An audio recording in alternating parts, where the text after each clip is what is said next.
Financial freedom po ang hatid ng Jinga Juice sa mga baon sa utang at nais magbago ng buhay. Yon, 3 easy steps lamang po ang kailangan natin gawin dyan. Umattend ng business orientation seminar. Pangalawa, mag-invest. At pangatlong, magnegosyo sigurado. Swak na ang pag-asenso. Sa Jinga Juice, lahat good news! Bukod kasi sa taglay nito ang dalawang superfoods na wheatgrass at guyabano na mabisang proteksyon laban sa anumang karamdaman tulad ng cancer, nagbibigay din ito ng magandang kabuhayan sa lahat. It's Jenga time po ulit. Nakakatawa kasi lumalaki ang Jenga Juice. Kaya doon sa mga taong nahirapan sa buhay at hindi sapat ang kinikita, hindi pa po huli ang lahat. Dito po sa Jenga Juice, pwedeng magbago ang inyong buhay. Ang maganda po sa maliit na puhunan, malaki po ang kitaan. Hindi nyo na po kailangan maghintay pa ng 20 o 30 years para makuha ang inyong mga pangarap. Proven business opportunity ang Jenga Juice dahil 1 taon pa lang kami, napakarami ng mga taong yumaman. Isa si Roy Gonzalez sa mga nag-business ng Jinga Juice. Iniwan niya ang trabaho sa kooperatiba sa Batangas kapalit ang magandang buhay. Doon po dati sa kinikita ko nung ako yung empleyado ng kooperatiba, times 40 po ngayon na kinikita ko.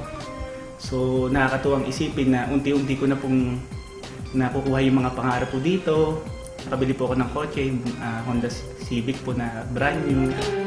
10 taon sa police service si Rex Endaya bilang PNP SOCO forensic photographer.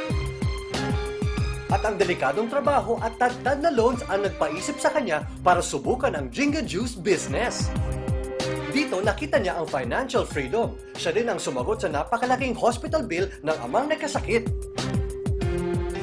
Nung nakita ko tong Jinga Juice, doon 360 degrees ang buhay ko agad na bago. Nag-decide na ako na iwan na yung police service. Ang sekreto lang din naman dito, sipag, tiyaga, tsaka diskarte lang din.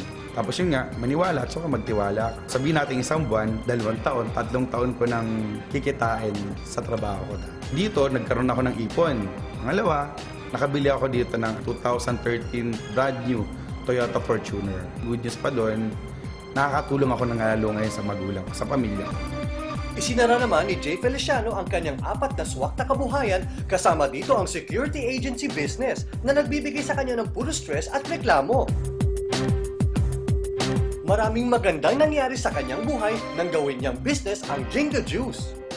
Kung ano ka bukas, resulta yan ang gagawin mong desisyon ngayon. And this business is better. Why? Wala kang stress, walang sakit ng ulo, walang overhead. Maganda ko, gagamitin mo lang yung product. Maganda na sa kalusugan mo, pwede ka pang yumaman. Ngayon po, I just bought my Toyota FJ Cruiser. Kulang-kulang 4 na milyon ho yun sa loob ng 3 buwan. Na-acquire ko po sa ganitong klaseng negosyo na hindi ko po nagawa doon sa previous business ko.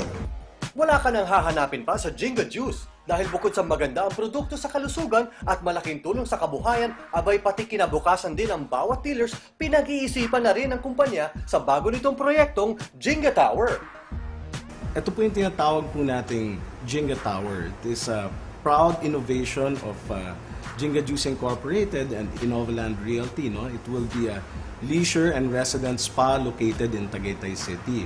With this project para po sa kinabukasan at kabuhayan po ng ating mga exclusively for Jinga dealers. But everybody po is welcome. OFWs, retirees po, makakasigurado po kayo pag Jinga Juice po, hindi lang po pangkabuhayan, pangkinabukasan pa po. Kahit sino, welcome sa Jinga. Ang pag-asenso nagsisimula hindi bukas, kundi ngayon na.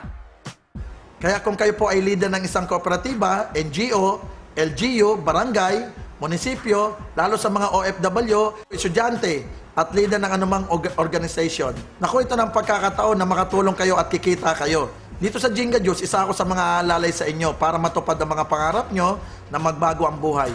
So iniimbitahan ko kayo lahat na makatino sa mga seminar dito sa amin. Monday to Saturday, meron na tayong orientation ng 2:30 ng hapon at 7:30 ho ng gabi. Pag Sunday naman po, alas 3 ho ng hapon. Dito po sa Tycoon Building, Ortigas Center, Pasig City. Iniimbitahan ko rin ho kayo sa first anniversary ho namin. Ito po ay gagawin sa may Mall of Asia sa SMX Convention. So mas marami ho kayong maisama, mas maganda ho. Kung gusto nyo hong magbago ang buhay ninyo, huwag na hong magpatumpik-tumpik. It's Jinga time na.